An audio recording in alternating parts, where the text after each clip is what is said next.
Izo ntama zanjye n'imyanya ikikije umusozi wanjye byose nzabigira ibihesha umugisha, kandi nzavubira imvura mu gihe cyayo, hazagwa imvura y'umugisha.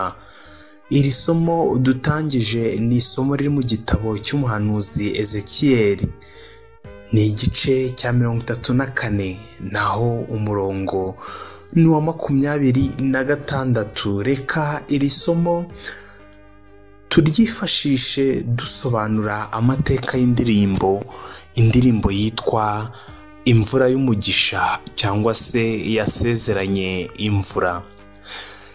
Nge ugiye kukugezaho aya mateka ndi mwene so Irumva Daniel, naho YouTube channel ugiye kuyasangaho iyi ngiyi uriho yitwa Ibyubaka TV.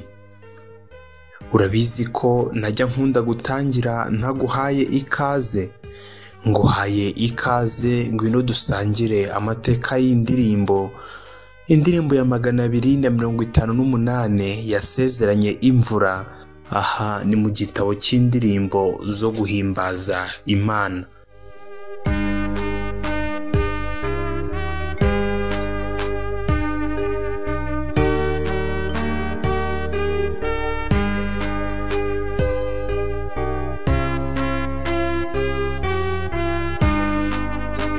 Indirimbo Imvura y'umugisha cyangwa Yasezeranye imvura yanditswe n'umugabo witwa Major Daniel Webster Wito.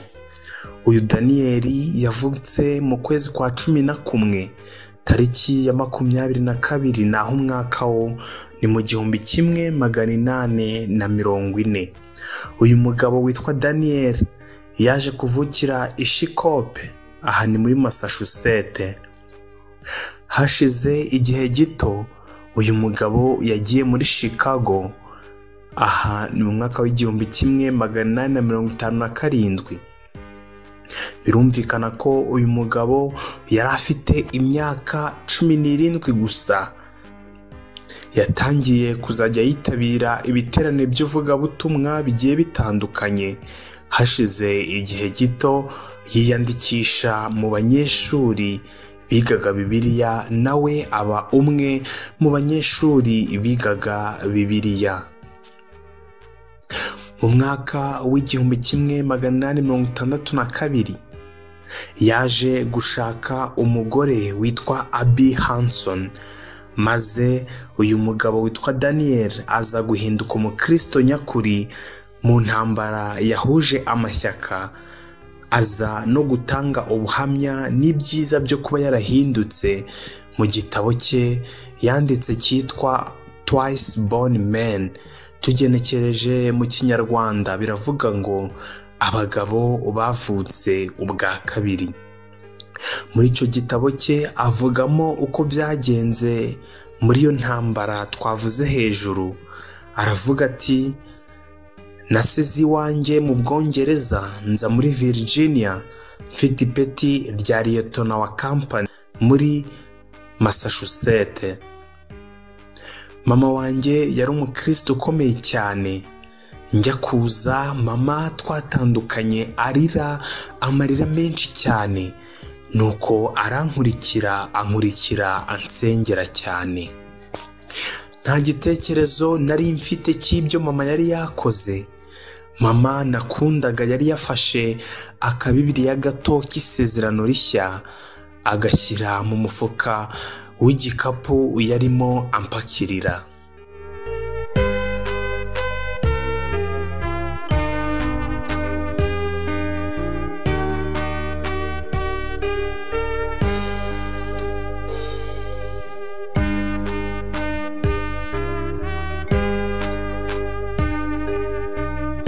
Ntibyatinze kuko ku rugamba narindi twarashyamiranye cyane.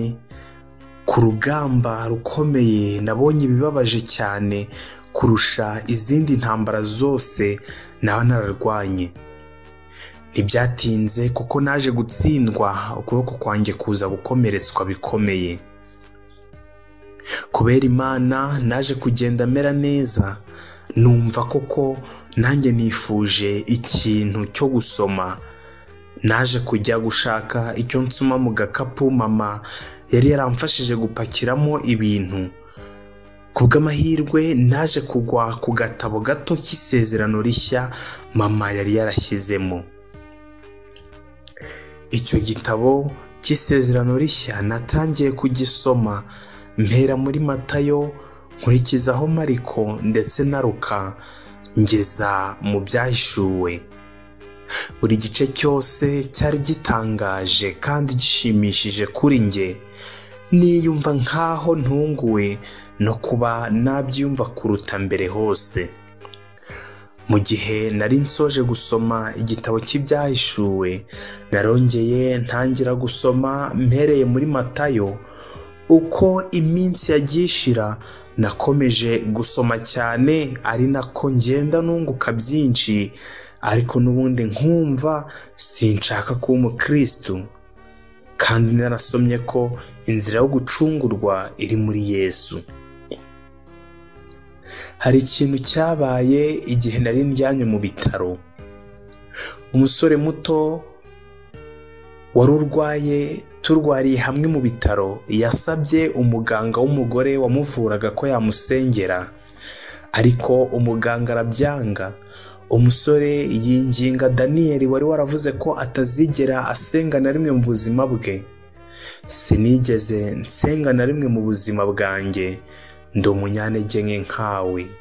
Nuko namusubije kuko yampatirizaga kumusengera.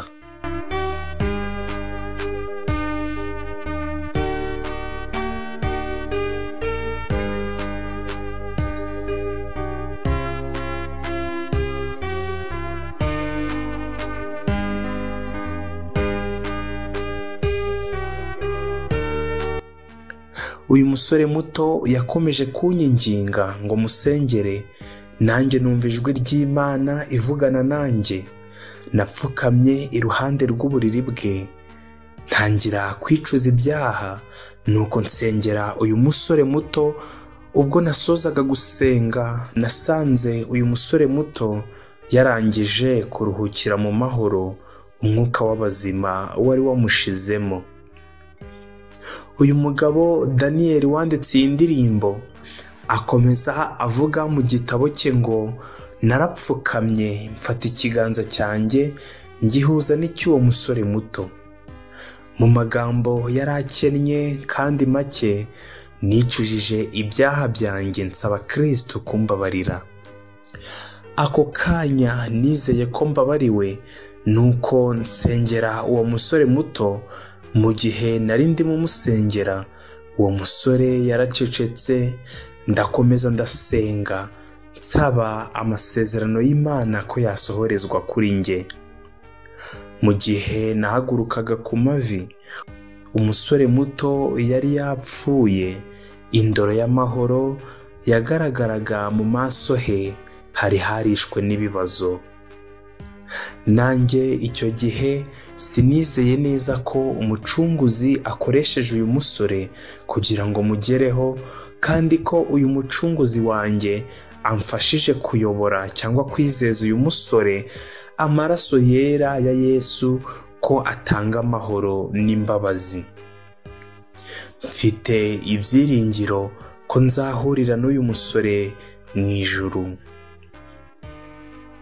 Uyu Daniyeli nyuma y'amakimbirane yaje guhabwa iranka rya majoro bitewe n'akazi yakoraga, aza kujya gukorera kampani yitwaga Elgin Watch.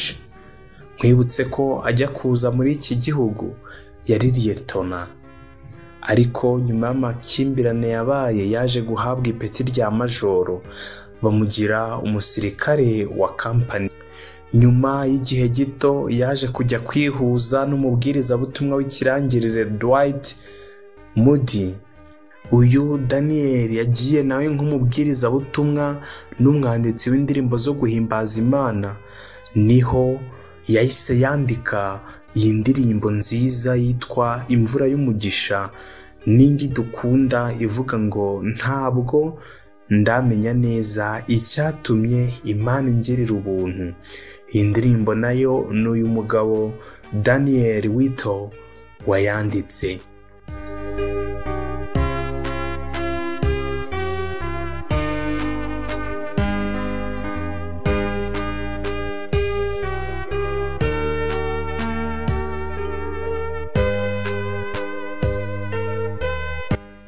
Umukobwa w'uyu mugabo witwa Daniel yaje gushyingiranwa n'umusore wa Moody. Uyu Moody yashimangiye anaha icyubahiro Wito Daniel avuga ngo ndakeka Major Wito Daniel yanditse indirimbo nziza zo guhimbaza Imana z'ikinyejana. Wito Daniel wanditse iyi ndirimbo yaje gusinzira mu mwaka w'1901 mu kwa gatatu tariki ya 4.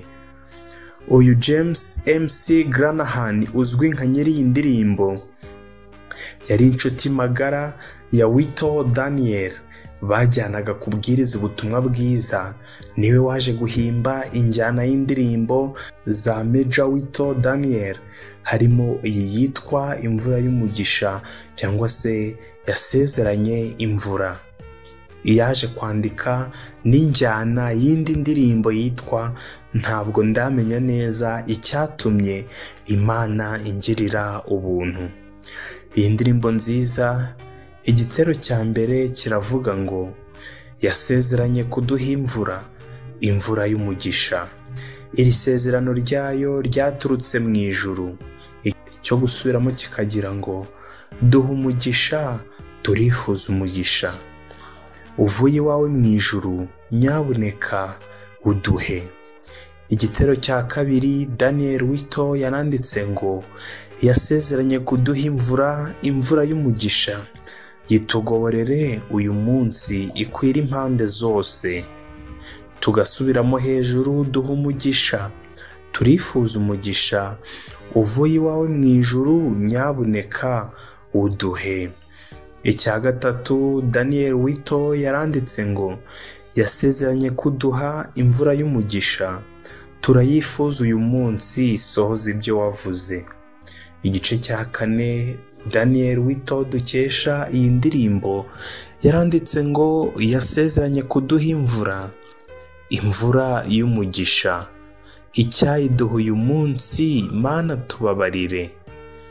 Tugasubiramo hejuru ngo duha umugisha, turifuza umugisha uvuye iwawe mu ijuru, nyabuneka uduhe. Iyi mvura ndayigusabiye ngo ikunyagire, nanjye inyagire mu izina rya Yesu, amen.